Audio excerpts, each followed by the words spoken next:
Will I? Mhm. I'm not always surprised. Like a bell. Good evening. I see Rochelle says purple screen. Auntie Norma del Casito, are you able to see us? Well, we just went live. That's why they Or were seeing purple screen. everybody seeing us now? Yes. Tell us, no man. Tell us, no man. So you're saying to yourself, tonight is with the emerging with the trio, and you see two people, and you're saying to yourself, I wonder if Naomi's video is hidden behind their video. Why doesn't she put her video forward? She's joining us very shortly. Start time. Start time. But we couldn't keep you waiting. So yes, Vincent, we are ready to rumble. Hi, Vincent. It's been a So while. it is the third episode of season 7, 7. which means that we have 6 whole season already. Yes. That's scary in its realness. Hi, Yeah. Carrie. Hi, so Carrie. so tonight we're actually we usually do one show per season that emerges with us. Some of our emergers may have seen us interview guests and you're kind of wondering, who are those three? What's their story? So we use one episode that we talk a little bit more about ourselves. And also we bring our regular emergers up to date with what's happening and share some of our own experiences. So we get to have a conversation with each other. It's always exciting and scary at the same time because we love to ask the questions, but we don't like the questions to be asked. So, like Catherine, for example, breaks out in all manner of rashes when you say that she has to be interviewed. So, and then worse too, Nai isn't on yet, so she may be stuck with me. And I have lots of things to ask you, Kathy. I have so many I, things that I I want to told him share. I was going to be sick today, guys. I But got we so are far here here. Wednesday, except when we are not in season, like mangoes, apples.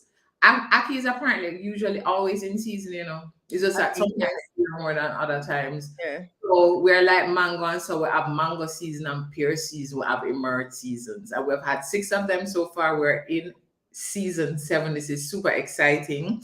We're here every Wednesday at 8 p.m. 8 p.m. Jamaica time, which could be Eastern time. Yes. It's Eastern time. actually, yeah, it's actually Eastern Standard, and the US is actually Eastern Daylight, but most people mix them up. So we just use Central because we are on the same time as Central Standard. Oh, you're so smart. We went to Cameroon. You're so smart. You see Now things. it's a bonus prep. Good. Let's use that. If that's where you want to go. Please tell a friend, tell a neighbor. We've had some amazing guests on this program. We were going through just last week, just some persons that we have had just the absolute honor and privilege of sitting in this platform, conversing with them, sharing their lives and their journey. It's only fair that we do the same. And tonight will be a lot of reflection, but it's a lot of looking forward. Yeah. We're at COVID 25, and it's about COVID 25. So there is that point that it is what it is. What are we doing with what is? And we have an exciting summit coming up, Catherine. Yes, we do. On September 18th, which is new for us. I mean, we're usually earlier in the year, but COVID was still keeping. And so now that the place is open, everybody wants to be outside. So we are going to be having our very first summit on September 18th. We start at 9 a.m. officially, but we have lots of goodies in store. So Yes. especially for the early birds, I tell you, it's to your benefit. Sagicor, our partner, has so many exciting things in store, and we can't wait. We are all looking forward to once again creating a platform to be able to interact in person with everybody. We've had so many pivots. There have been so many plot twists throughout COVID. And I'm excited about the speakers and teachers that we are going to have on this summit. We are going to be emerging without limits. And for each of us, the three of us in particular, it means a lot. And Mhm. we're going to be sharing some of that tonight. But the AC Hotel is going to be our host hotel for the Emerge Summit. You can follow us on all of our platforms at Ready to Emerge for more information. We're going to have pre-registration out soon. We're going to release the tickets in probably August. And for those of you that are not in Jamaica that would like to participate, we are going to be streaming. And so you will still have the ability to participate with us. I mean, we've gotten so accustomed to virtual in the past 2 years that it's great because we've had so many of you been able to join us from all over the world, which is exciting for us. But we still miss the interaction and engagement of the in-person where you get to see and touch and feel everybody. And I think we're gonna probably hug everybody in the audience when we see you because we're long for soon. Scary and creepy with it. Like, hug, can I get a hug? Give me a hug. I want your hug. And for those of you that have been to our conferences, you know, say we love hug up long time. So it's worse now. You know, it's funny how at one stage everything that we created for Emerge was a face-to-face. It was just based on face-to-face. It was based on that face-to-face interaction.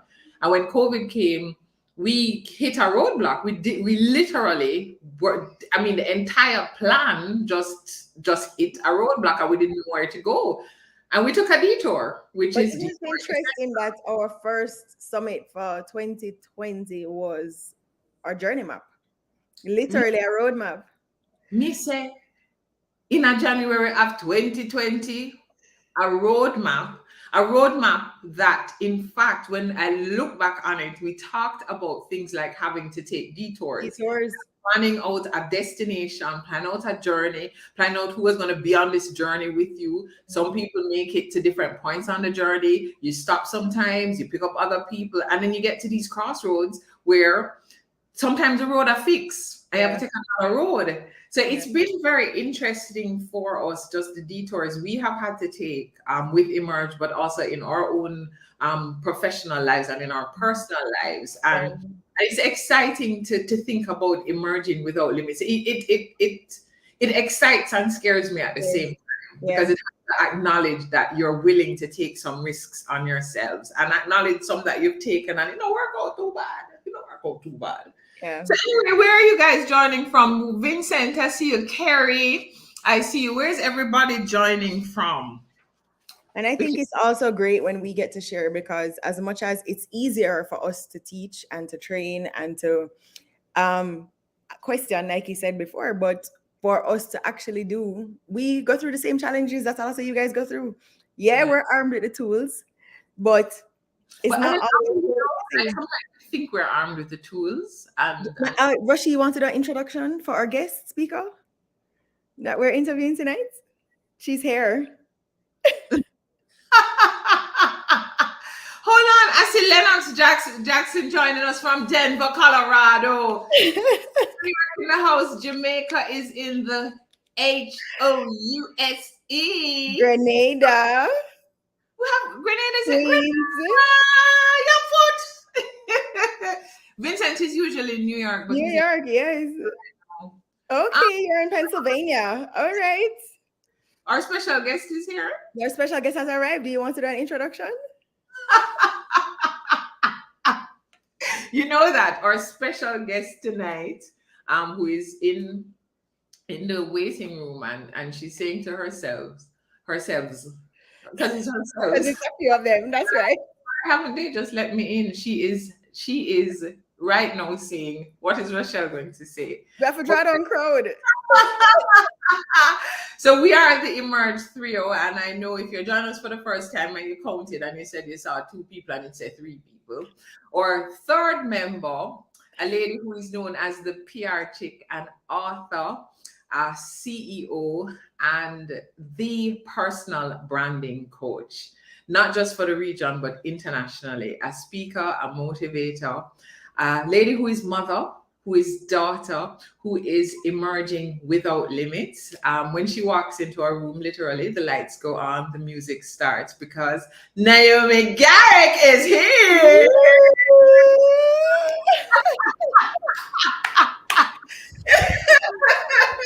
You guys are so foolish. I'm just like, who's this special guest? What are they talking about? What are they talking about? But to draw down crowd. You have a jawbone Did you crowd. guys tell them what happened? No, No, we were waiting we on weren't trying to load you up. Oh, okay. It's okay, guys. It's life. I'll tell them, guys. I was not emerging without limits today. Let me tell you that. So what had happened was, hi everybody, welcome to Emerge. Guys, I had such a long day and I literally passed out. I passed out, and the only thing I remembered was that at 8 o'clock, I was supposed to get my son around the table studying for his exam tomorrow. So when he came in my room to tell me, Mom, you need to get up, I was just like, no, I don't need to get up. You need to go around the table because you need to study for your exam. He's like, well, Auntie Kathy just called me. You have emerged and you're sleeping.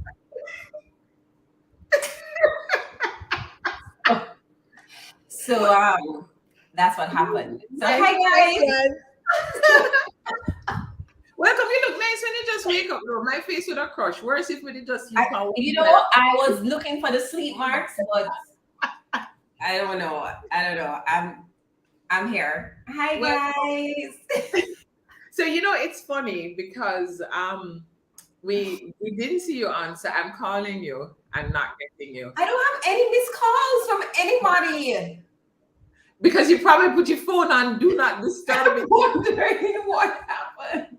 But we called Ajani, but it's funny that sometimes we take for granted that you call somebody and you didn't get them, and we're just like, we have to make sure you're actually okay, because you can't just assume that people are okay. Sometimes they're like the people on her, and he's like, no, Mom's sleeping. I was like, Chance, you know where your mama is? She's like, I think she's sleeping. I'm like, okay, well, we know she's okay. Now you need to wake her up. So welcome, Nai. You look lovely and refreshed. So you want me to try and introduce you, Rashi, since you did Nai? Okay. Oh, guys, don't ask me to introduce anybody. I'm very discombobulated. I'm trying to catch up right now. I'm here looking at the script. I'm like, what am I supposed to be saying? What's happening? So she is the CEO of Prescient Consulting Limited. She is an attorney at law. She hails from the parish of St. Mary, Lucky Hill to be specific. She is the mother of an amazing young man. She is an international speaker. And when she graces any stage, she brings the adrenaline. And so we call her our adrenaline rush. We actually call her our adrenaline rushy. Rushy, right? yes, but Today I was speaking at an event, and they're Trinidad, so they call me Rochelle. People from the Caribbean call me Rochelle. And it just sounds real nice. Rochelle. So they say, what's your name? I'm like, Rochelle. And they're like, that's nice to meet you, Rochelle. So now you're not introduced, Catherine. You just I'm gonna try my best. I'm trying to put it together, So to my left and above, we have Catherine Goodall, also known as Kathy Goodall, or Kathy Goodall JA, or Kathy Goodall has like 4 Instagram handles. So it just depends on what Kathy she's in the mood to be today. But we have Kathy Goodall, who is a speaker. She is a marketer. She is a connector of brands and people. She is probably the biggest networker that I know in Jamaica. So if you need to know someone, Catherine definitely knows them. And not only does she know them, she has some kind of history. She has information, phone number, address, everything. So if you need to meet someone in Jamaica, Catherine is your go-to person. So she really is essentially, she's a connector, right? She connects everybody. She knows everybody, right? So if you ever need anybody, call Catherine. I guarantee if she don't know them, she'll know somebody that knows them and she'll get the information for you. But more than that, Catherine is a great friend. And she's also very motivational. So as a I almost want to say Catherine could be if she chose to be a spiritual leader. She has invested a lot of time and a lot of energy in what she does, not just professionally, but what she does in her relationship with God. So she inspires many people, especially a lot of young people. Catherine does so many things, but she does focus on what she's great at, which is mentoring, coaching, leadership, and also, as we know, she is the boss marketer. But also, many of you may know or may not know, she is the third part of the Emerge Trio. So she's a YouTuber times two and a podcaster as well, which we'll talk about a little bit later when we talk about emerging without limits, because that's one of the ways that Catherine really stepped out of her comfort zone to emerge without limits in 2022. But most importantly, Catherine is here. She's one of us, and she always represents for the Emerge team. So welcome, Catherine Goodall. Why are you trying to make me cry so early, Nay? Too early for that. Like, we didn't even start yet. Welcome, ladies. I'm Rochelle Winfrey. Welcome to the show. So, there's so much that has been going on for all of us. Nai has just launched her. How much book is this, Nai? Second. This is book number 4. 4? It's 4. Remember when I launched the first? I must forget that when I did the first book, 8 Steps to Building Your Personal Brand, I launched a mini. Oh, the mini. Yes. I have all 4. I was actually looking for a copy of the mini guide. I might have it in my and I can't find it. I don't know if I have a physical copy of it. Okay. It's not in this bag. I definitely have it. I mean, you're like a real Arthur now. Like you're an Arthur. That's what Nesta calls me, the Arthur. Wait, yeah. I have on shorts, guys. That's why I kind of so close up in the camera. All right, let's But as we share with you, as we share with our guests, there's been a lot happening with us. I mean, Catherine has launched a podcast, lives in various jurisdictions of the world. She lives across the world. See? Yeah. Yeah, I know. So this was book 1. 8 Steps to Building Your Personal Brand. And this was from 2018.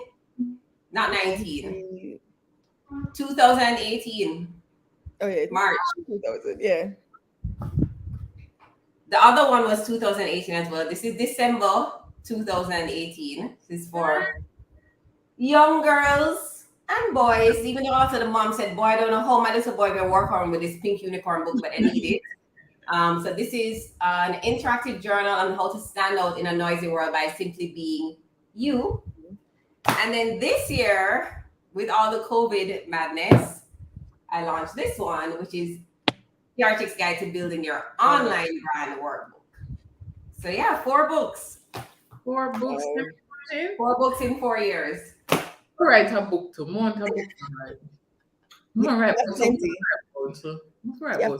You know what happened though with me and the book writing? And it's funny because we've had authors on since the beginning of the season that I read a lot and I can be such a book critic that sometimes like the other day I set up in here because I'm a writer. I put on my writer glasses, I'm gonna write. And as I'm writing, I'm like, oh, what kind of foolishness is this? So I'm so judgmental of it. But you know what? I'm gonna write. You need to emerge without the limits, Rush. Yes, guys, that's what I'm going to be held accountable for. Yeah, I would definitely hold you accountable for that. And you just have to start. And you probably need to take yourself away and just lock away for a little bit and just get it done. Right? Yeah. Here's Rochelle. Then there's a book that draped me up. Still not finished. Oh my God. Oh my gosh. Lorianne Bramwell. Hello. Hi, Lori. Life happens and there is so much happening in life. We are all running our own businesses. It's funny when we all got together. Nai was the entrepreneur and I secretly was like, Sucks to be you. Really, Rush? I did. I was like, I would never do that, honestly. I would just not do it. Not do it. No, I'm just like, what is this absolute madness? But what a joyride! What a time of learning about yourselves. And Nai, let me ask you a little bit about just you emerging without limits. I know for this last book, it was funny, like you said you were going to do it for over a period of time. Yeah, like from 2 years ago. Yeah, you were writing it for and you were presenting on it Yeah. and doing blogs on it, all manner of things. And then just like that, you just sat and got it together. And it felt like right timing. What was the process like for this last book, which put you on a even a bigger platform? Because your first book, you would have, everybody didn't know you in the space. Now you are like you're an expert in the space, so people are expecting even more. What was that process like for you?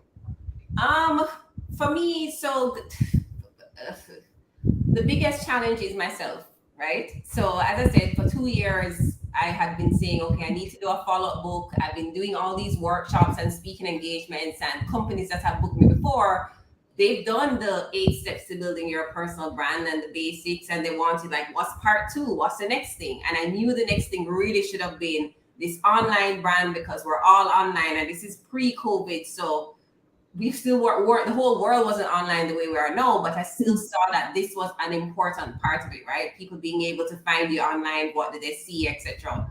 But we, like you, Rochelle, we have these mind blocks about ourselves sometimes, and we sit down and like, even imposter syndrome will creep in, like, why people need to hear from me about more about personal branding? Should I already do 2 books already? Like, what? Like, give it a break. Like, see, telling yourself all the things, but I also saw the value. And so every time I did a workshop or a speaking engagement, as you said, I was presenting on it already, but I didn't have the book. And so what I actually ended up doing first, before even the book, was I created an online course before even doing the physical workbook, right? So and this happened because of COVID. So COVID forced me to fast track a lot of things that I wanted to do, but was procrastinating or was very comfortable doing what I was doing. And then when everything went online and there's no more physical workshops for me to do, everything is Zoom. I want to still connect with other people, not just in Jamaica, but globally. How am I going to offer my services and outside of coaching, because not everyone can afford a coaching service, right? But they still want to have access to the tools that they can use to build their brand. And so my first online course, which was basically building your personal brand, I shot everything by myself right here at my desk with my cell phone and a ring light. And I wrote my little scripts and I used the workbook to guide me and some other stuff that I had been doing since the workbook. And I shot everything on my cell phone and created this course on Kajabi, building your personal brand. And then I did like online launches and webinars and able to, as an effort to sell the course. And then it became a way that when I did online workshops with companies, if they wanted their team members to do more work after, so even after the workshop's over, they're still continuing to build their brand, here was an opportunity for them to upgrade and buy the course for each of their team members, so they're still working on their brand even though the workshop is over. So COVID happened and I'm doing all these online workshops and stuff now, which again shows the importance of this online brand, the online profile, all these things. And I realized, okay, I had to sit down and force myself to now do the second course, even though I really wanted to launch the workbook first, but the book takes a lot more time to me than to sit down in front of a camera and record something. This time I got help. So I got the great team at Comsex, Andre Rattigan, to actually shoot these videos, because now I had made a little money from the personal branding, so I could invest back in the brand and do it a little bit more professionally, have the experts do it, and launched an online course. I think I launched that last year. which kind of forced me to now do the physical workbook, because a lot of people like me like to be able to write things down. And that's why I did a workbook in the first place, right? Because you want to be able to write things down and have actionable items, and you can look back and reflect and stuff like that.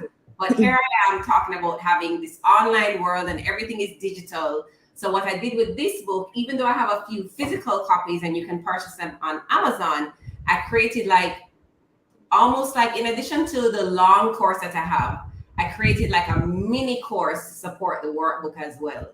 So you can download the workbook. It's an editable PDF, so you can actually type the answers, but also it comes with 4 supporting videos that can help you and guide you with each key chapter in the workbook. But to me, it's about just understanding the value that you have to offer, being comfortable stepping outside of your own head in order to offer that value, and then working out what can you create based on what you know, and then just taking the time to just put it out there.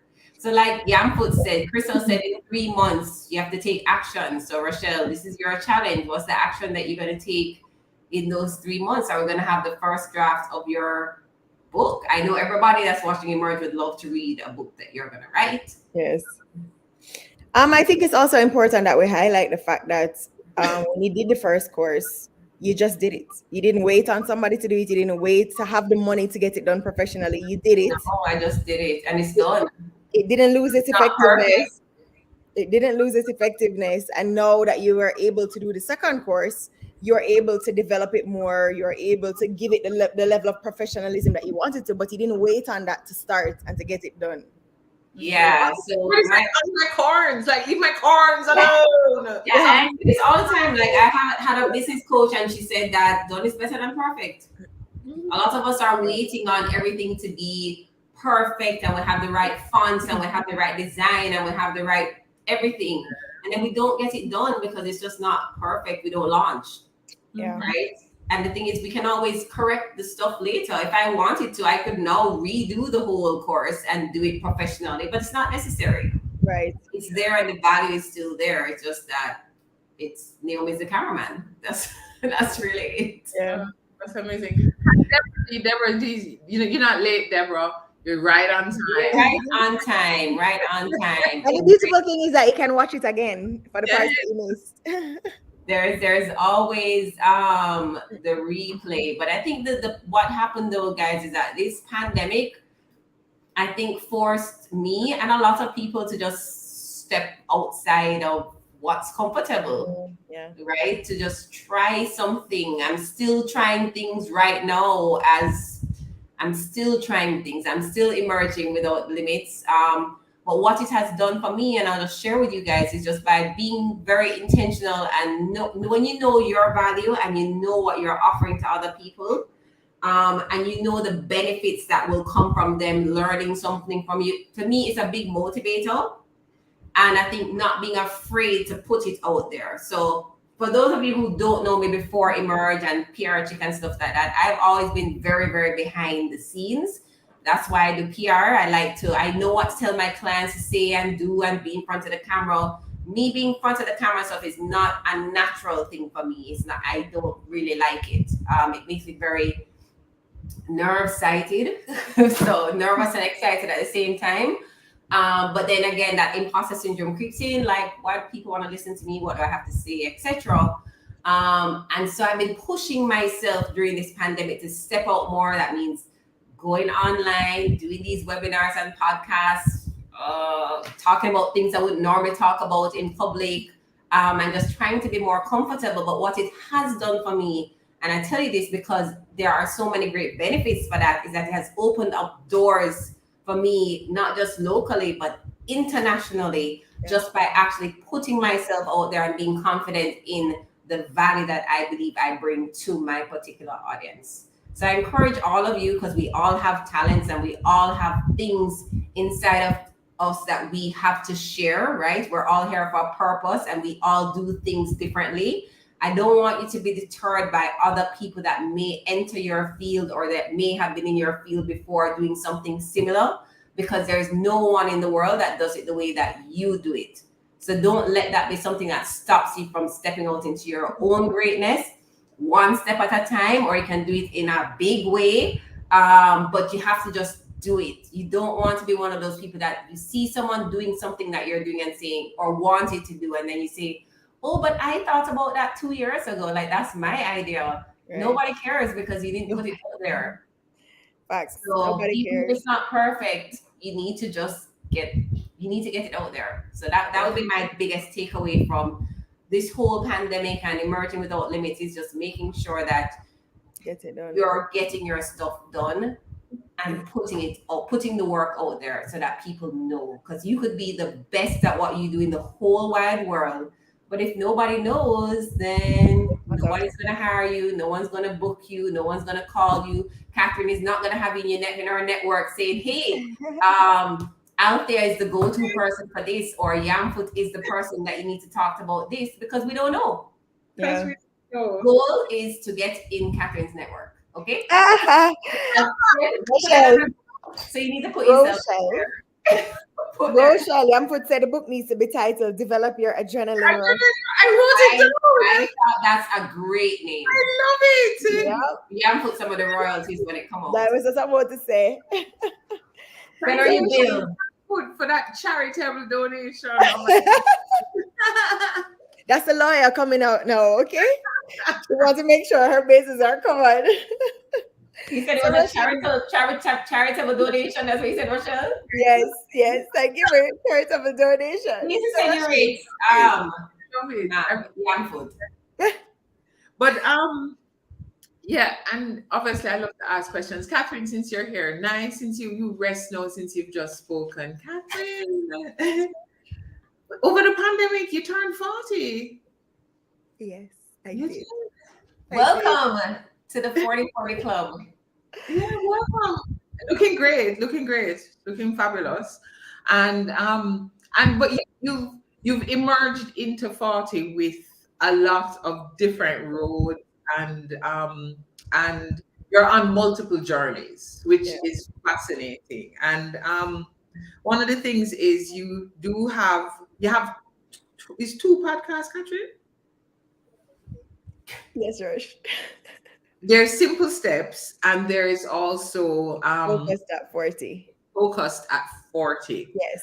And it's interesting because it's if anybody knows Catherine has multiple pots cooking at the same time. Always. Things over here, you know, them a patty, I cook something in the oven. So, and you seem to, for somebody that's watching you from the outside, you seamlessly emerge in all of these spaces. But there's a lot going on. The duck is quite stable on the top of the water, but the feet are moving super quickly. Um, as you are emerging in your 40s and as you're just allowing yourself to go down the different roads, you know, just take the different paths, stop here, turn here. What has this been like for you? And are you scared? Terrified. So I think when the pandemic hits, and I think we've shared this already, it was a lot for me because I live by myself and I'm used to always going and being and doing. And so when the entire world shuts down for at least 4 months, I'm locked away inside my house by myself.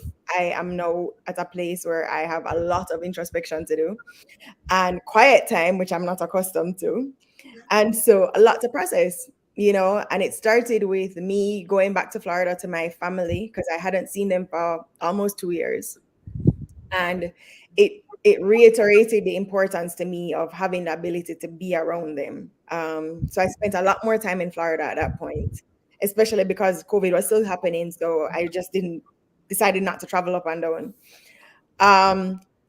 But it also being in Florida helped to kind of also slow me down some more because I'm now not in Jamaica with everybody and everything that I'm accustomed to.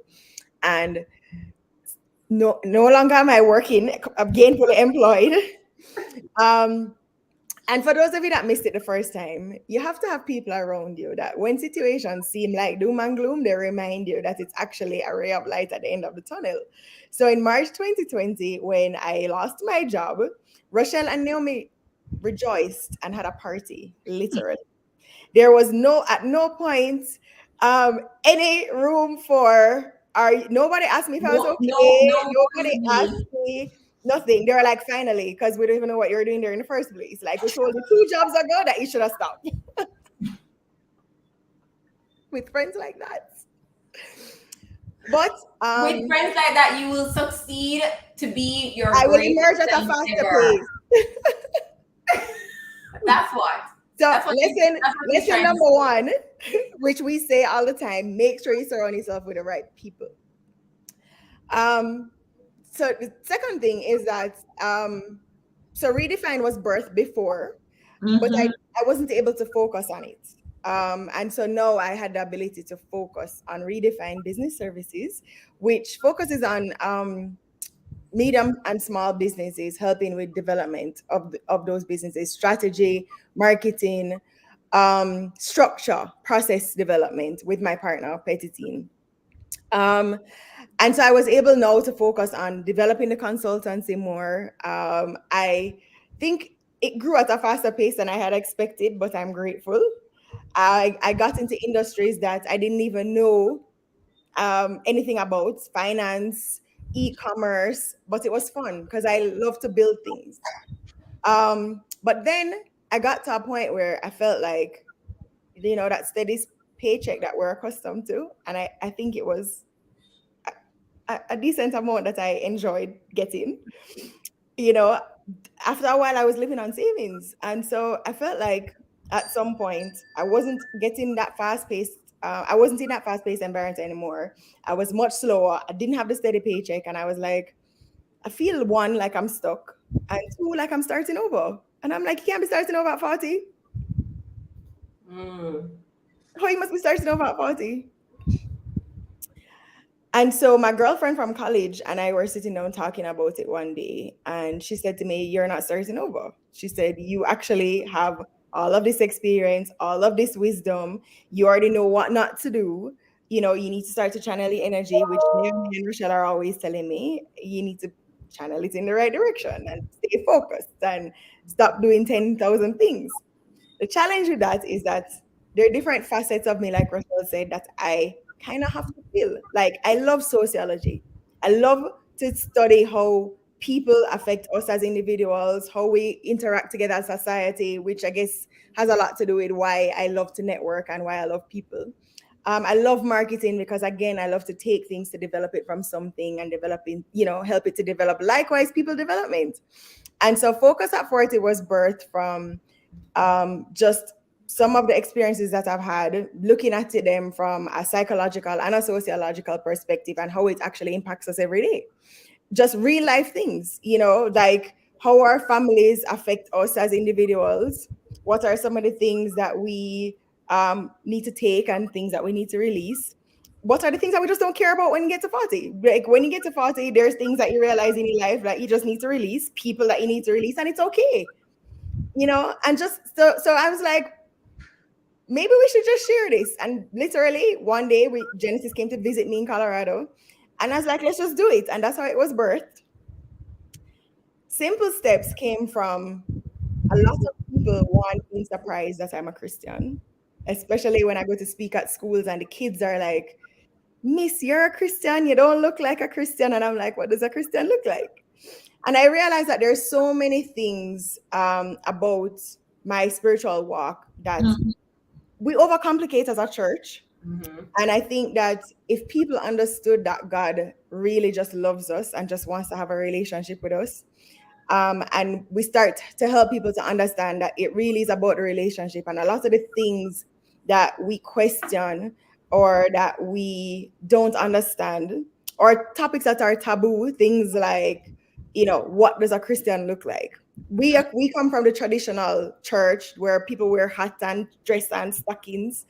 um and God tells us all the time, render your heart and not your garment. What does that actually mean? When we talk about forgiveness, what does that look like? When we talk about love, what does that look like? And so it was just really breaking it down in a way that I understand it, that helped me to develop my relationship with God. I asked my pastor to kind of come along the journey with me because, of course, the theology part of it, I want to make sure that is right. And so Pastor Chris said yes, and I was grateful. And so the first season of Simple Steps was focused on my faith walk because that's one of the most important things for me. Second season I'm working on, and I believe it will be out before the end of this year. 3 months, Catherine. 3 months. Yes. Okay. Oh, Yamfoot made a very nice observation. Catching off, you know, it show off. I know. I see her face. She's turning red and everything live on. You want to highlight that question? I laugh in here today. You If want I laugh. to just quickly respond to that? Sure. And in the chat? So the answer is yes. So guys, I got engaged in February, and Naomi and Rochelle have been trying to bust the news from February. So I appreciate that they never said anything and they held it together. But yes, I am engaged, and I got engaged in February. So thank you very much. Get to Catherine. Thank God someone put it out in the chat. Wow. Yeah, but it's like everybody sees it on them. Say, can somebody ask her? Who's gonna ask the question? Who's gonna ask? Yeah, but said. Let me just ask. Una observance. Congrats, Kathy. No, Kathy. no long engagement, I promise. You like we should stick with that 3 months trend. Everything. Mercy. Like this pressure is this 3 months thing with the book. You know, some me all get thrown off, my nerves get thrown off. Thanks, guys. So let us move now. We've talked about Nai and we've talked about myself. So Roshi, question started. You talked earlier about the fact that when you saw Nai as an entrepreneur, you said that's not my life. And I mean, you have been worked in legal, HR at some of the most prominent companies in Jamaica at a very high level. Prescient started, and I felt like when Prescient started, it just went like this because it was. I mean, you had every Thursday, you had a very intense day.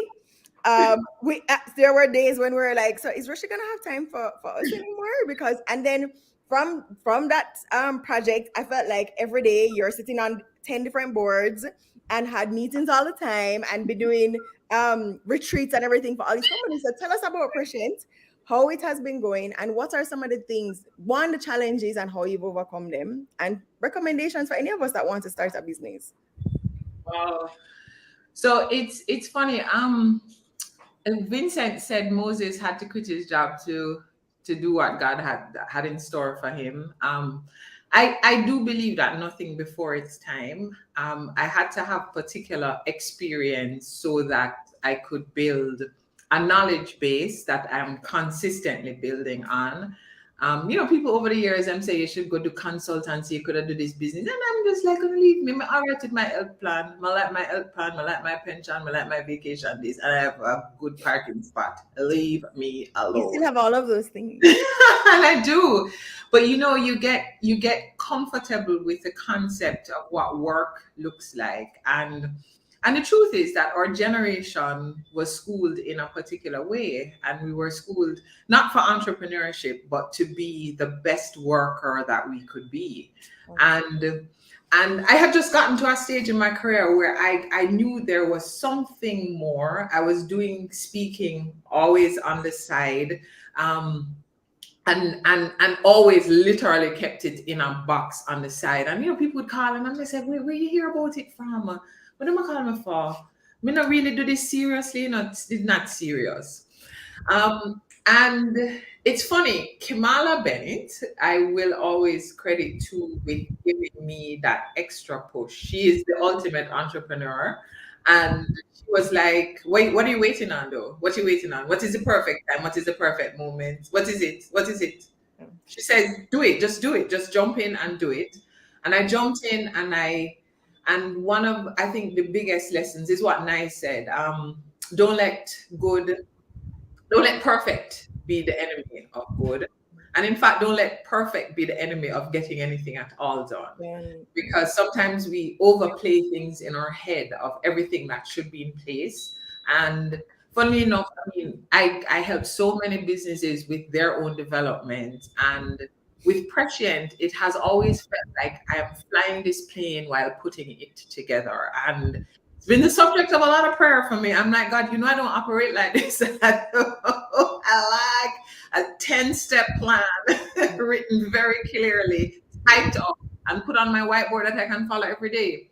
And I have just been able to, all I can say is Prescient is God at work, literally God at work. And when you release yourself to allow yourself to be available for what God can do in your life, He will amaze you. And you are amazed at the capacity that you have.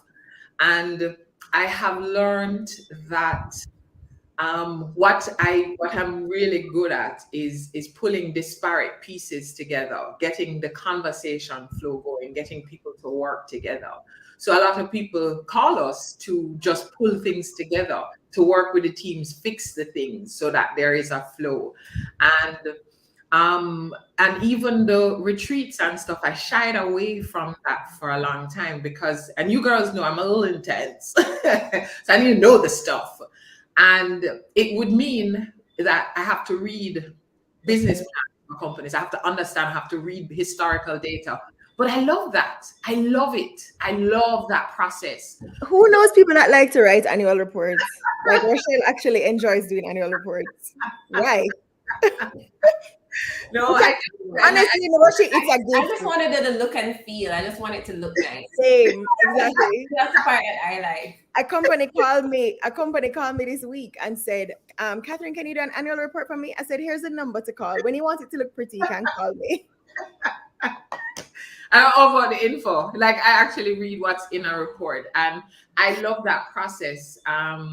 Like Catherine, I recognize that I like different things, and at the end of the day, all of them are the same thing. I want that my life has impact. That I didn't spend this time. I was not given all of these blessings, all of these amazing opportunities, just to sit on them and to look and bask in them. I was given them to multiply them, and multiplying them is by sharing them. Marissa said sometimes we act like our fears are bigger than our faith. And yeah, and I talk about it a lot because people see an end product or they see a work in progress, Yeah. and they think that you have it together. And there are the days of the tears. Yeah. There are the days that you get projects that you're just like, why did I say yes? Oh! And I'm like, okay, why did I say yes to this? And I also get to work with an amazing team. And a part of this process is having recognized that I've been placed in particular spaces to meet particular people because they needed to be on this journey with me. I see Gianna on IG. She's like my thinking brain. Like she's like, I show up at speaking events. But I had to also release this constant need to be in control of every single aspect of everything. God bless Christian. He helped with that process. Yeah, he's like, break it down, mama, break it down. First thing, you don't got no sleep, you got to straight. And you look around you and you realize that God put these people that have these skills that are not your top skills. In fact, they're not even in your top 5. But these are skills that you can work together as a team to develop an amazing product. And you are okay with them being great and with them being awesome at what they're awesome at. And they celebrate what you are awesome at. Yeah. So in the process, it's also learning about myself as a leader in a different space, in a space where I'm thinking about wealth creation for my team, for their families. I'm thinking about job creation. And then like last night, I'm in my bed and I am like, you're going to have the biggest consultancy firm in this region that's serving the world. Like, I hope you wrote that somewhere. Yeah, Gian wrote it down. Yeah, I was just like, prescient is going to be like, it's like when you talk about Apple and Amazon, like, you talk about it that way. But I've learned to dream again, to dream crazily and bigly, and to be super scared, and to be afraid to share even some of them with myself, like to note them because they feel so enormous. And and when you allow it, when you allow God in this process, when you say, I'm really interested in what you're going to do for me, God. So I'm available, just the things that can happen. And this thing that there's a quote that your name will be called in spaces that you did not even know the space existed.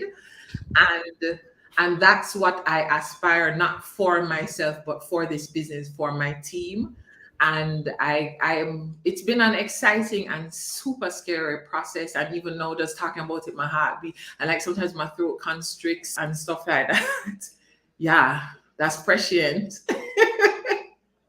Well, I mean, the fact that you shared some of the challenges, why it's rewarding, um, the fact that it's important to have a team, and I think us at Emerge too benefit from exactly that. Without our team, Emerge wouldn't happen. It wouldn't function. Um, Because and so we're we can't do everything. Yes, and it's okay to be good at what you're good at. And I've gotten better at not wanting to do everything. I don't want to do everything at all. yeah. Mhm. Yeah, And to be amazed when you step back from trying to be everything to so watch much how like more. people are so, I mean, great at what they do. And so the way Keisha thinks and the way she analyzes is completely different. So I thought I was analytic. I'm really apparently not that analytic. The level of detail that Keisha pays attention to, I'm like, Who thinks about that? yeah, The way why? it's like floats through logistics and thinks through an end-to-end process. Yeah. And I am in awe. I'm in awe of Justine. I'm in awe of you guys working with you, and how you'll just say tonight an idea. And she's like, she has an entire workbook concept come up for it. She's named it. She told you how you're gonna launch it and thing. And then don't tell Catherine nothing. Don't tell Catherine nothing. We're But gonna she's tell just her ready to start. She's ready to start. run She it. already has messaged like 10 people. And we don't finalize nothing. And we don't, and it's done. It's done. And but Lexi brings it all together because she makes everything look good. but it is here, Jan, I'm not every Yes, that's it's right, Jen. anything you want done, baby. I have a consultant for you. Yes, ma'am. Amen. So, guys, I can't believe we're almost at an hour, right? So we have our best advice segment that we normally do, but we're switching it up a little bit differently for each of us tonight. And we have some questions that I had to tell these ladies that I think I had to go and study, prepare, and copy Well, to be able to answer them. since I fell asleep. I didn't even look at them, so I will be very surprised with every question. Tonight we can start with you. What has Oh, surprised thanks, you thanks, about thanks. yourself over the last year?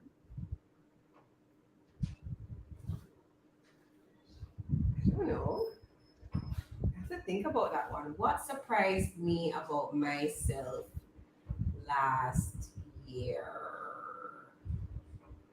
I think last year I would have my year for last year was possibility.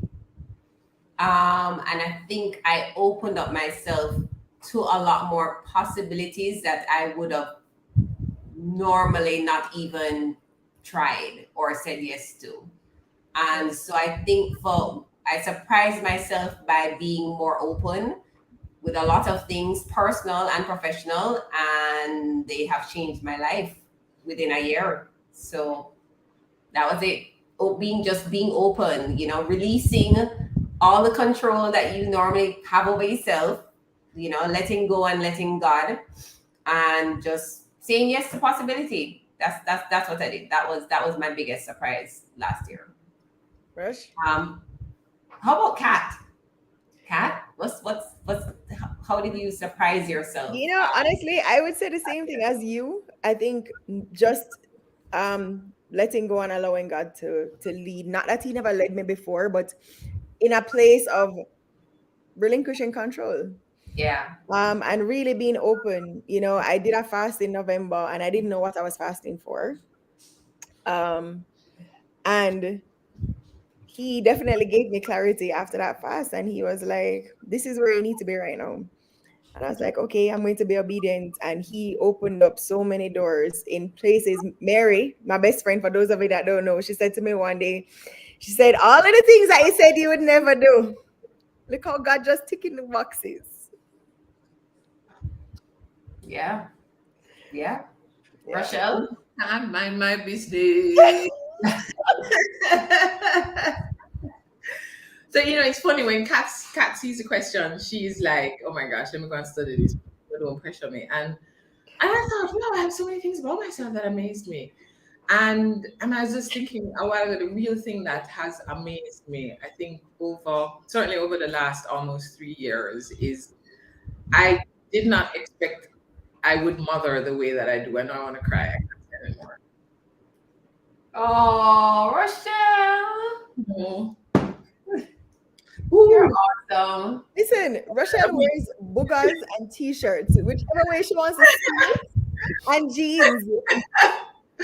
I saw that with my own two eyes. And polo shirts. She's wearing like polo shirts and stuff like that. I'm telling you, pressure and get you to wear those polo shirts. But it's God knows exactly what you need sometimes for the impetus to the fuel that you need to go on a journey. And Christian has been that fuel for me.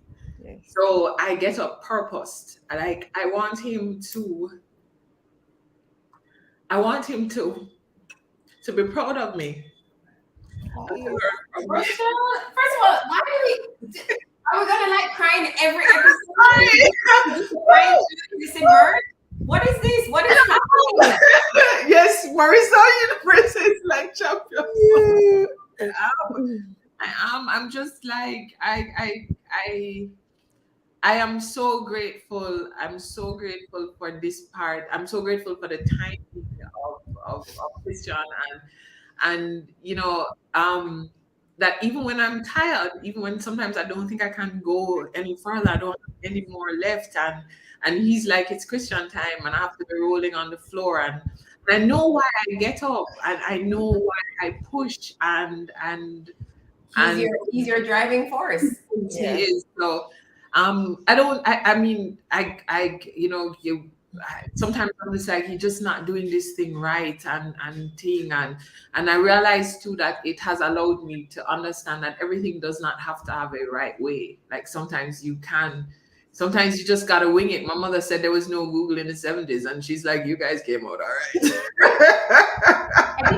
I think especially as moms, we forget a lot that there's no rule book for this thing, and everybody's child is different, and everybody's experience is different, and you just do the best that you can do, right?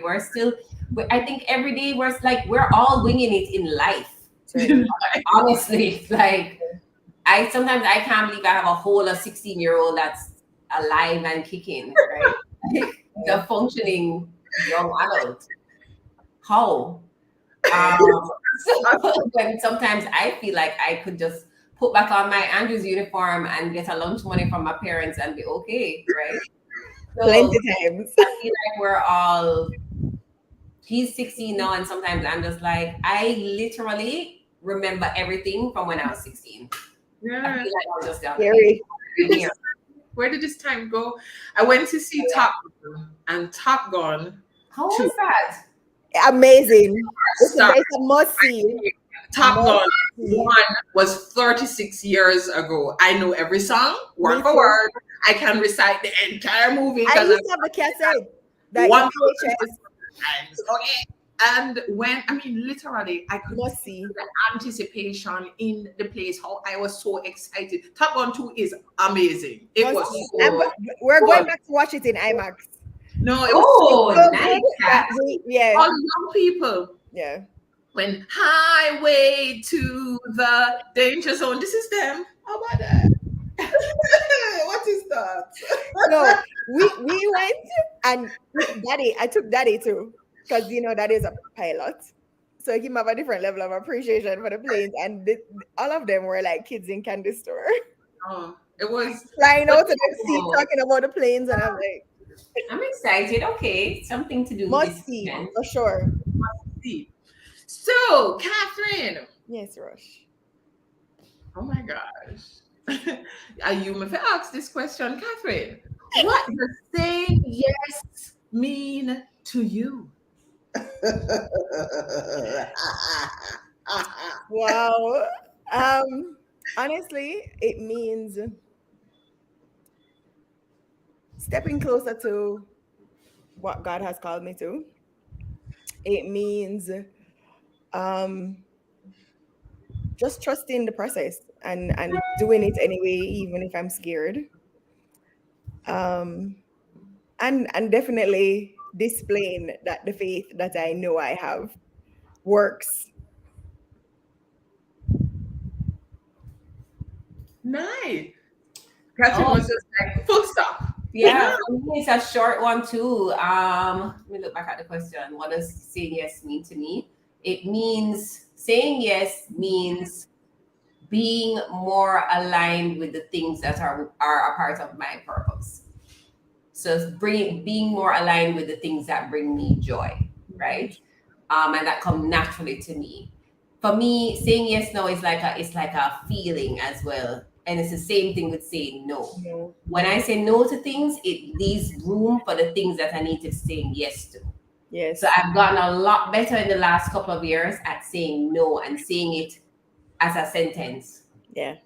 No is a complete Period. sentence, Full and stop. not feeling away, even as it relates to potential clients, whatever. I always try to find a way to kind of explain why I'm saying no when I really don't need to do that. Like, I'm not going to be rude, but this opportunity is not for me. Yeah. It's not aligned with what, and I feel it all the time. So for me, I've gotten better at listening to that inner voice, whether it is your, Holy Spirit or intuition. And I feel it in a conversation, I feel it in an email. I know when something is not for me. Yeah. And every time I push against it, like Rochelle mentioned, like, why did I take this project? When I do that, go against the grain of what I naturally feel is not for me, it's just never the way it's supposed to be. And I feel the anxiety throughout the entire process of whatever is that thing that I said yes to that I should have said no to. Yeah. So your body never lies, I really believe. So sometimes you have to, yeah, man. Sometimes you feel it, whether you feel like a little anxiety in your neck or headache, or if you see that email come up and you feel like cringy, it's Yeah. because you know that you should have said no to this thing. Why are we doing it? Why are we here? Your brain is like, girl, why are we doing this again? Yeah. Yeah. What about you, Rush? Yeah. When Lisa says saying no to others to say yes to self, love it. Yeah, Yeah. man. I think I'm so 100%. similar to Catherine. I when if I have to always believe that God has my life first. Like him know the plans already. And him tell me to pray big. Don't pray small, it's small, small. It's a small. Oh Lord, if you have a little time over me over here, it's like I'm here. I'm right beside you. And when it's a no, I know this, I know it. And when it's a yes, even when I'm saying the yes and I've heard the person say it, and I am like, why would you have said yes to it? While I'm saying it, I'm coming up with 100 ideas about how this thing is going to be executed, and I'm fired up and I'm powered up. So I'm understanding too that no is also a very brave answer. It's a Yeah. courageous answer. And it's sometimes the courage to save yourself. Yeah. Yeah. Ooh. I never understood that. And I mean, when I said your body tells you to, you have a physical reaction, but it Physical reminds me reaction. of that book, The One Thing. When you like you said, you're leaving room for the things that are important. What's that one thing that you want to focus on? Is this decision taking me in the direction of this one thing Or not. or not? And it's a very, like, guys, that's one of the books that we highly recommend. It's on my bookshelf, The One Thing, because that's all it is. It's about you have to know what your one Prioritizing. and every decision that you make should be taking you closer to that one thing and not further away from it. Yeah. So even if you just take that one principle, it will help you to make better decisions and stop wasting times that with things that stress you out and not relevant to what you're trying to do. So let me ask this question for you, Kathy. Why are you a part of Emerge? Oh yeah, I'll take this one first because I don't want you guys to you can't teeth my answer. I did we ever share the Emerge story with our Emergers? If we did, we probably did like at the beginning of Detour Essentials or So- at our live event, but not. I don't. Yeah. So why am I a part So of she it? can just answer for all of us because we're all going to say the same thing. So the short version is that I believe that God aligned for the three of us to be here. I believe that we all saw the vision and our values are always aligned. And I believe that He planted in each of us the desire to want to help others to grow and to develop. And I think each of us have our unique ways of making that happen. And I think that the three of us complement each other. We hold each other accountable and we love each other in a way that I don't think I get from anybody else. And so for me, this is a space that um outside of Emerge helps me to continue to emerge. I can't manage tonight, girls. Having my fake lashes. Listen, Emerge has definitely been one of the best things. It happened. It happened at the right time, right? Emerge happened a year before the pandemic, and it has pushed all three of us out of our comfort zones. I mean, speaking on stages and stuff like that. I mean, except Adrenaline Rush. Except Adrenaline Rush. Putting together our own conferences, like a summit. Guys, our first summit had like almost 250 people. And we promoted it in less than 6 weeks. 3 weeks. 3 weeks. And we had a sold out event, standing room only. I mean, I get goosebumps thinking about it. I had to look at the pictures to show someone recently about the setup and even that whole coming together of that event was God. We didn't pay for anything out of pocket. We had amazing sponsors. People wanted to work with us, everybody said yes. And that's everybody very highly of even our individual personal brands, and that people would want to work with us in this way. And as you said, God has just continuously opened doors for all three of us within this platform and outside of this platform, where we've even been able to recommend and refer each other for other projects outside of Emerge, just the kinds of people that we've met and the impact that we've had. So when we reread all of these comments in the post after watching an episode, and when people watch the replays, because I'm always checking YouTube to see how many people have actually watched the different videos, which ones I love the most. And I'm always amazed at how many people discover Emerge after the fact and end up binge watching all of the episodes, or trying to, because guys, we have 7 seasons. I mean, our first 2 seasons could have like 50 episodes because they were like 2 hours long. So we were just doing these long episodes and 2 hour episodes. Ridiculous. But worth it. So I feel like we were all meant to be, the three of us meant to be, right? The three of us meant to be, and I just actually realized that we formed literally almost to the day that COVID shut down work. That's what emerged. So we had 1 year of what we had planned, and then we really started emerging. Because it would have in fact been easier to say, let's wait and watch this pandemic. But I don't know what it was. It was just something that was fired up in us to serve our space and to show up. And we did ask ourselves the question a lot, like, would anybody watch us? And it was okay if we only had one person on. It And was there were people who were just like, what are they doing? Because that's the reality, right? There were people like, what M3? What M3 have in common? Like, why are they doing this thing? Mhm. Yeah. But And here we are 3 years later, right?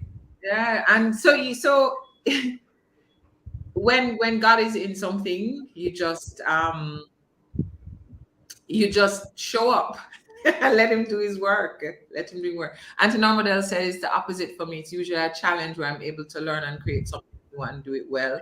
Had I said no, I would have missed the opportunity. That's an excellent Absolutely. point. So I have said yes to things that I didn't think I was ready for. And I agree. If I said to no to some of these things, I wouldn't be doing exactly what I'm doing today. But you know But when you know you know when it's not right. You know, because there's a no and there's a no, right? Right. You know when it's something that's challenging and you kind of thinking, no, I'm not ready. But you know that if you take this thing on, so like there's a balance between the no and the yes. If you take it on, it could take you to a whole different level. Right. And some of those no's that you really know that it's a no for me. Exactly. I had a project that because people call, will call you for who would you refer for this and so on. And so I'm going through with them references for the project, and in the next day, and she's like, couldn't you do this? And I was like, yeah, that's not really what we do. And she's like, yeah, you could make it what you do though. And it became a thing. Mm-hmm. But I knew it actually fit naturally in what we did. So even with even when I am scared out of my mind and I'm not sure it's gonna come, I know when that yes is right. Because I'm like, I'm down the road. I'm already at the end of the project and I'm excited. And there are times when I want it to be a yes and the thing does not work out. I've had projects that I wanted to be a yes so badly, and the yes did not happen. And I'm like, I secretly hate you all. And like that COVID, so I'm not to see who know. And a year later, I get a call to do the thing or to do another thing. But just because I had been present for a process, had participated, made myself available, your name and what you do is there. So it may sometimes not even be the thing that you want to say yes for, and something else, just because you put yourself out there and you're okay with somebody telling you no. Yeah. Because sometimes we get no's and it hurts. I think they really want us to bulk on the show, You make a difference for me. Love my Wednesday. Yay. Heidi says, glad you did it and glad you haven't stopped. Awesome platform. Rochelle says, I binge watch a lot, especially when I'm down and demotivated. Oh, Rich. Guys. Guys, I mean, Oh, no. So the whole of we love ball. Not the whole of us. Okay, me and Rochelle are the bally ones. We can continue. Someone has to keep it together. It's like, come on, gather it. Yeah, someone has to bring us in together. I don't know if we should ask Rochelle this question first or last. What is the thing about yourself that has made you fall in love with yourself? You know, Rochelle wrote that question, right, guys? What's not to love? What's not to love? You guys know I have a love affair with myself. I'm in love with Rochelle, and I am getting to know myself completely differently. I had on my vision board to be a CEO, and recently somebody came over to me and they're like, "You're the CEO of Prescient," and I was like, I am.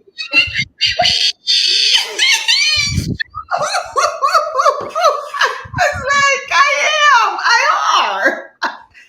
But sometimes our dreams, I'm watching myself. I keep using available. That I find in my younger years, I was very focused on perfection, on perfecting everything, and I had such a fear of failing at anything. That I would work myself to the bone to not fail. Um, now I recognize that my life is a learning process unfolding. So I literally feel like I'm 16 again, just with crazy dreams and wild prospects, and willing to step out. And that's one of the things, as we get older, sometimes we get consumed with getting older. So we're adding years, but in adding years, we're also in a space where, or experience, sometimes you've had a bad blow and so on, and you think that is the forever. But the bad blow is part of the journey, and it's embracing all of the challenges and so on. And like sometimes when you drop budoof, baff, baff, and you drop budoof, and you get up back and you dust off again and you just start again. And it doesn't matter, because a lot of the noise that we hear is not anybody saying anything to us. So I'm proud that I've been willing to not talk myself out of purpose, because I'm good at that. I'm going with it. I'm just like going with it. And it's exciting to feel like again. Oh, nice. For me, I feel like, okay, thing that has made me fall in love with myself. The fact that I am continuously becoming who I'm supposed to be. Ah, So oh, that's really it for me. Journey is a reward. Journey is the reward, right? But not just saying it, but really believing it.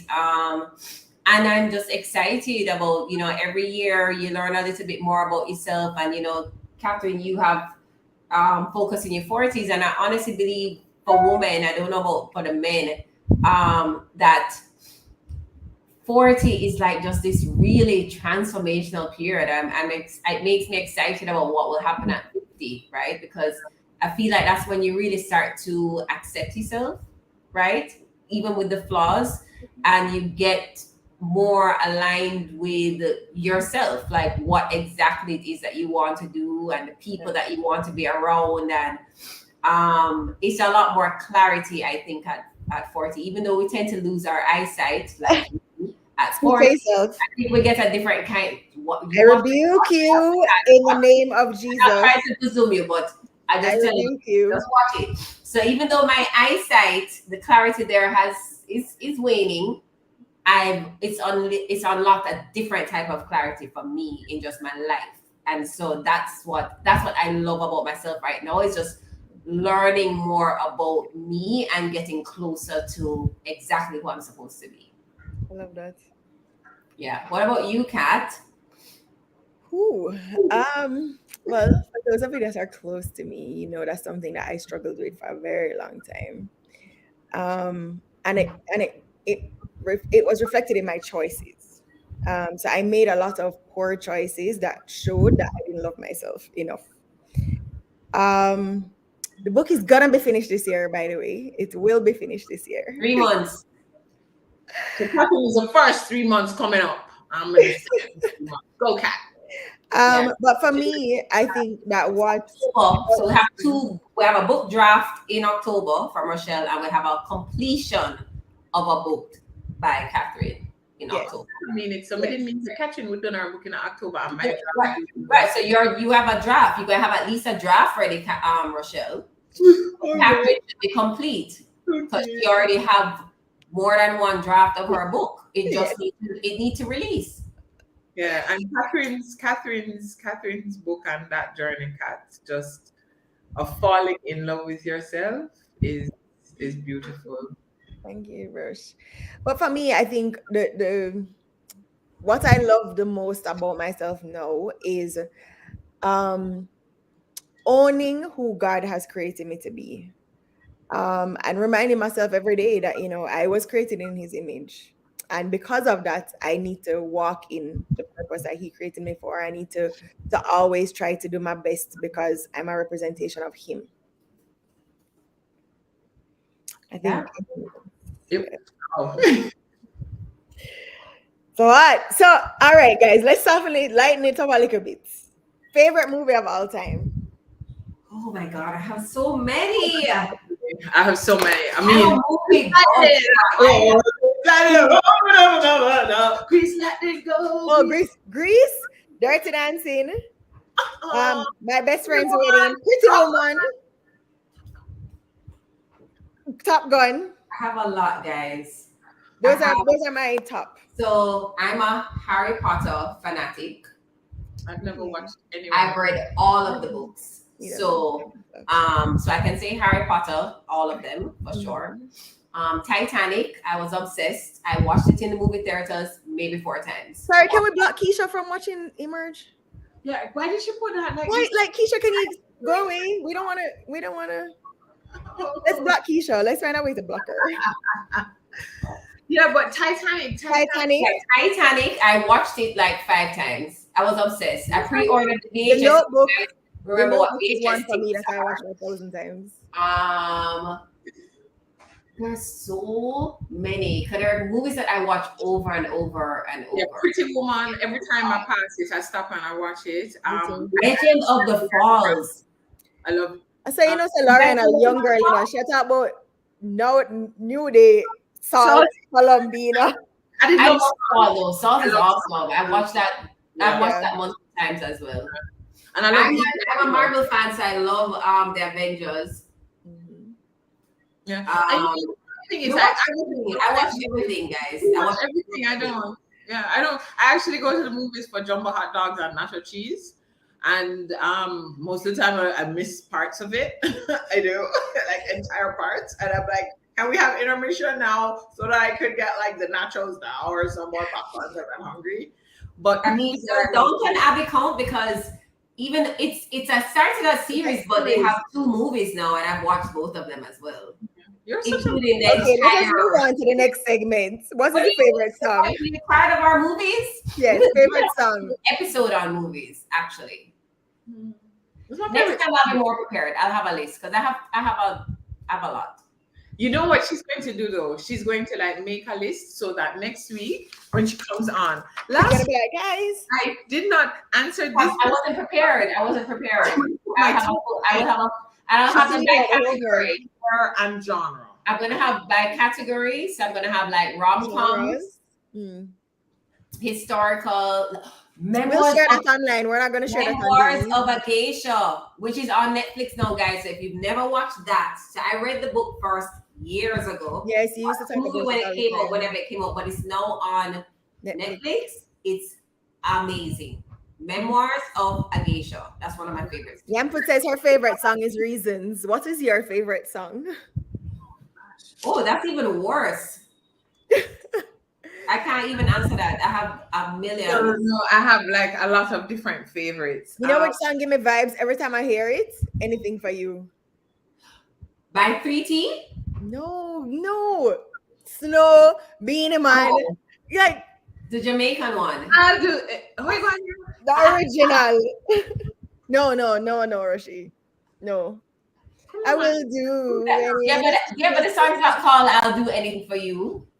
What? I'm just thinking. I mean, I do. I think that's why you threw me off because that's not the name of the song. Yes, it is.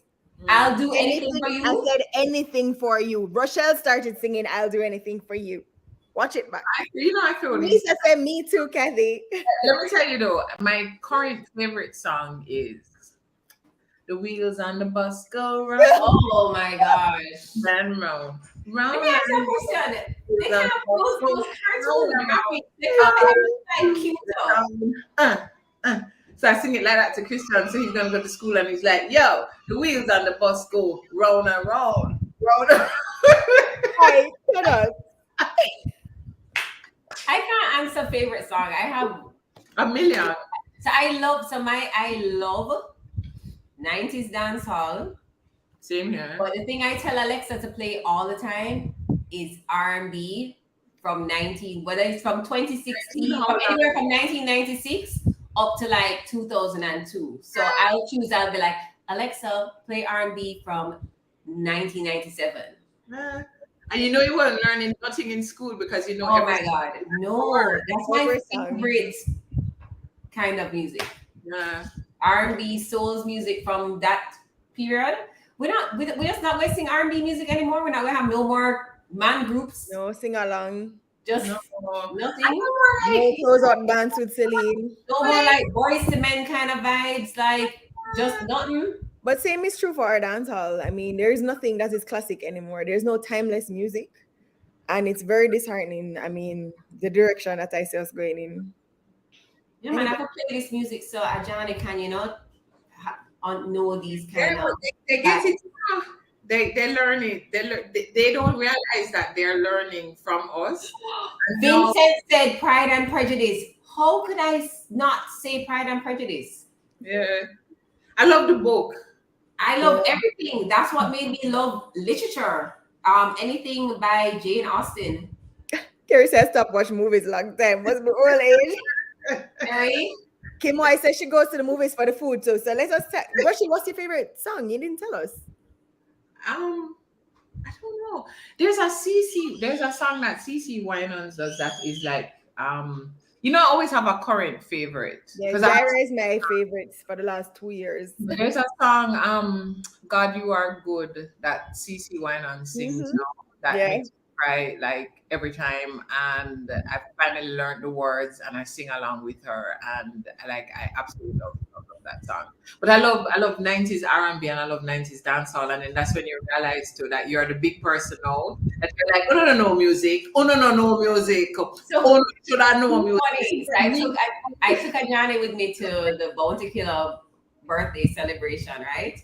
And I had to be like, before what I was like, Ajani, please go on YouTube and just make sure you know all the songs, okay? Like you can't embarrass me out in the streets.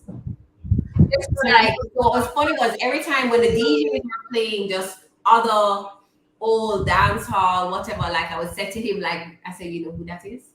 You know who that is? Or like when people were on stage, like I would go over to him and like tell him, like, just in case he didn't know, this is so and so. Like I had to educate him. I'm like, hello. Yeah. And they have so much. You need to know these things and these people. I'm sorry, you guys are missing the comments. Lisa says her child is now singing Wheels on the Bus. Thank you for starting it. Bridges of Madison County. Yes, that was a good movie. I love Bridges of Madison. Goodness of God is my favorite CC song right now. I love that song. It gives me. But that entire album is excellent. Her entire album is excellent. Timori said jumbo hot dog with cheese. You know, my movie food is the nachos. No, jumbo hot dog with cheese for me too. What I started doing here in Jamaica though, like when I started taking my child to the movies, and don't judge me, I would very much order like a sorrel bear while I'm watching the movies. Cause I used to wonder like, why do they sell bear at like the movies? But I get it. You need to take the edge off. You need to take the edge off, right? Especially when you go with children, you need to take the edge off. So I was like, yeah, lots of ice, a sorrel bear, thank you. All right. And you're drinking a goodly soda. Yeah, of course. Because you're sipping it, you have your straw and stuff. It's soda. It's mommy soda. Okay, guys, we're now at an hour and a half. I have 2 more questions. 1, favorite food. I'll let you answer that one first. I think stew peas with pigtail with and white rice is probably like my favorite food. Number 1, hands down for me too. That's a good question.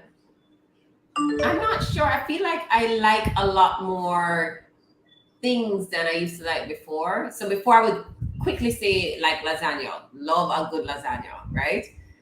But no, like, yeah, on a specific kind of day, like a good stew peas with some extra scotch bonnet pepper. And spinach. Can't have it without spinach. Let me not put stew peas with pigtail as my favorite then. Let's not disappoint the family. Let's not disappoint the family. I would replace my stew peas with a good oxtail. Same though, it have to have like some cut up country pepper on the side, and I want it with rice and peas. Yeah, of course. Oxtail must eat with rice and peas and plantain and a piece of pear. My oxtail have spinach. And it must have the butter beans. Like it need all the things. It needs Shane, I have spinach. Oxtail and stew peas must have spinach. Can I tell you quickly my oxtail story? So I never used to eat oxtail. I never used to eat oxtail, curry goat, none of those things. Stewed pig's tail, because I didn't like what it was. Pig's tail, oxtail, goat, no. Foot. My grandmother, right? Every Thursday they used to cook oxtail at her house.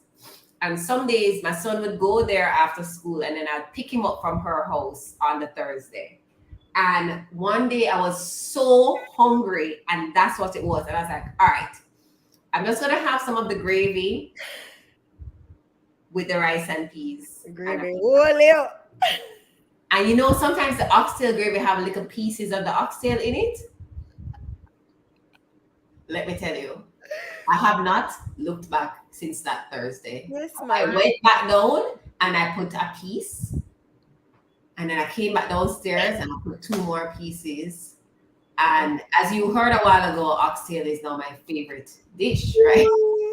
I just started eating oxtail maybe in the last 6 years of my life. Wow. I don't go I out work to oxtail. I don't go out and eat it because I have to have a relationship with the bone. I look at Yeah, man, you have to. I think Like- people. I don't think people care, right? Because if you, But some people like you have to take up the bone and you have to You just have say, to suck it. You have to take up everything. I look at it and you're like, no, it's like If you not suck the oxtail bone, you not eat oxtail. It don't make no sense. Sometimes you see people sending back the oxtail, the tail, whole heap of meat on it and say they're finished. And you're like, you're not done. You are not done. So what I do is like if I'm with people and I order it, I'm just like, guys, I'm just letting you know from now, so don't be surprised. But I'm gonna eat. When I pick up my bone, No, oxtail. worries. Just There was a meme the other day about how people eat a chicken wing, you know, little foot part, little leg looking part of the chicken wing. So they had like one where little meat is left, so it goes down to number 5 where there's no meat on a whole Ajani cannot eat chicken wings. It gets me so irritated. No, but the funny thing is that so they're like, which one are you? Number 1 to number or 1 between 1 to 5, which one are you? These are the half of the Jamaicans answering. Number 10. Yeah, because it's supposed to chew it up, chew everything. And that's what it's supposed to hear. To dust, ashes to ashes. like Carrie said, oxtail too dear for not finish it. I agree, Carrie. No, and then like when you all invite someone, Ajani is true. You know you don't eat the wings properly. I get The the juice burger. out of the bone. There's always meat on See the that bone. Vincent Just said, like, you can't forget the juice out of the bone. oh, do you you're know? not finished. You're not finished. You're All not right, guys.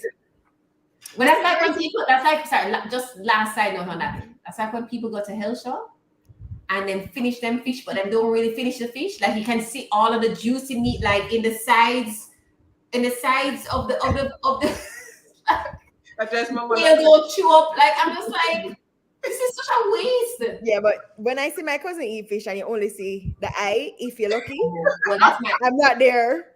well with my father, all I eat out everything. Yeah, I'm not there. I'm not there. Everything. And I have a friend, a female And I friend, don't eat fish head. she asks you to give her the head. She will Yeah, eat your my head cousin out eat your fish head. I give it to her. I'm gonna eat fish head. I can't imagine the head, like the full head. Sorry. So my last question. We started Emerge. Our very first summit was called Becoming the CEO of Your Life. What does it mean to you to be the CEO of your life? Good question for you, Nai. These are some deep questions. What does it mean to become the CEO of my life? So, for me, I feel like my journey to CEO started very early of my life. And I think it really started the minute that I realized that I was pregnant with my son in 2005. Woo! 2005, because I feel like something just switched in me, like almost like immediately knowing. And I started to make shifts towards that change immediately. And I'm continuing to make those shifts. So I was already becoming that CEO of my life because of the role that I was now going to play with Ajani. And also because I became an entrepreneur from 2009. So I was always that person making the decisions about my household and also now making the decision about my business. So I am still becoming the CEO of my life because my CEO role changes, right? Especially as you bring in more people as a part of your team and as a part of your life. But it's something that I am. It's something that continuously challenges me, and I continue to embrace it. But honestly, I feel like I have been becoming the CEO of my life starting from 2005, 2006. Input says to be the Majority. CEO means to be in control, have a strategic plan for my life, do reviews, adjust, etc. Nice. Love that. I need to go back through our workbook from our first event. It was awesome. It was Definitely. awesome. Rush? Um, I I look at being CEO of my life as in the same way as I would look at being CEO of a For business. sure. That at the end of the day, you will make some strategic plans and you will have goals and things will change. And it's how you keep the business of yourself flexible, adaptable, and resilient. And in the same way that you have to have the humility to accept when you are not the best person for even this particular thing and to allow persons in your space so that you are able to grow. So it also means that it's surrounding yourself with the tribe that will get the business of you going. So you do have to have a tribe. You also have to know what tribe you need for a particular situation in life. And sometimes the tribe changes altogether. Sometimes the tribe is for a season. And it's Yes, that say that part again. sometimes the tribe is for a season. Not And it's everybody's gonna be a part of your CEO journey. for the entire and it's a journey. It's Yeah. not like when you're in your 40s you're a CEO or when you're more CEO in your 30s. It's your life. Yeah. Life and the business of you is going to change. Yeah. And and sometimes the best laid plans that you have, sometimes some, those plans are not the plans for that time. Yeah. There's some growth that is needed to get there, and that you don't give up on it. You don't close yourself down because it wasn't for this time. Sometimes it's not for your 30s, it's for your 40s. Yeah. Sometimes it's 50s. So I am understanding that the role also means that I have to make sure Rochelle is being coached. Rochelle gets vacation time, that I am developing and growing Rochelle, Yeah. and I'm just being humble enough that to understand I can't do this journey on my own. Yeah. And Yes. that when people are placed, and even sometimes some people are placed and they are not like the most encouraging people. Sometimes some difficult people are placed in your path and you're like, we're upon this street, upon Yeah. this vision board, they did see that person here. But to learn some skills to deal Help you with to grow. people Yeah. for the next stage of your journey. And in fact, you should send them a thank you card. Thank you. Yeah. Thank you for the hell you put me through. Thank you. Yeah. Absolutely. I think for me, um, it's embracing growth continually, always being willing to learn, definitely having the right advisory board. Um, Yes. I think that's the most important thing, and like you said, embracing those seasons and knowing that, some things are just for a season. Exactly. Kim Boy says, every time I hear Rochelle speak, I remember why she's my best friend, always and forever. Yamput says, thanks, ladies. I'm in an intense period at work. This helped to lighten me. We are so happy. Yes. We are so happy.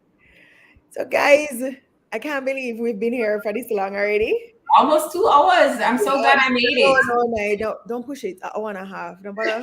Don't bother. Went over a little because we don't want Keisha to reprimand us at the end of tonight. We want to say thank you for joining us. We want to say thank you for being so engaging with us tonight. Thank you for participating in with the last 6 seasons and being here for our seventh season of Detour Essentials Life.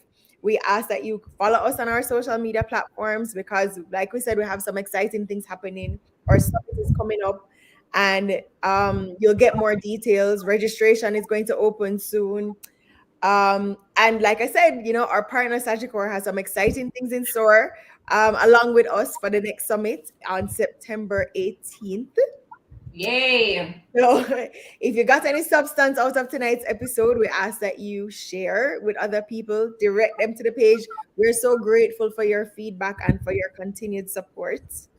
And we will see you again next week, Wednesday. Thanks, guys.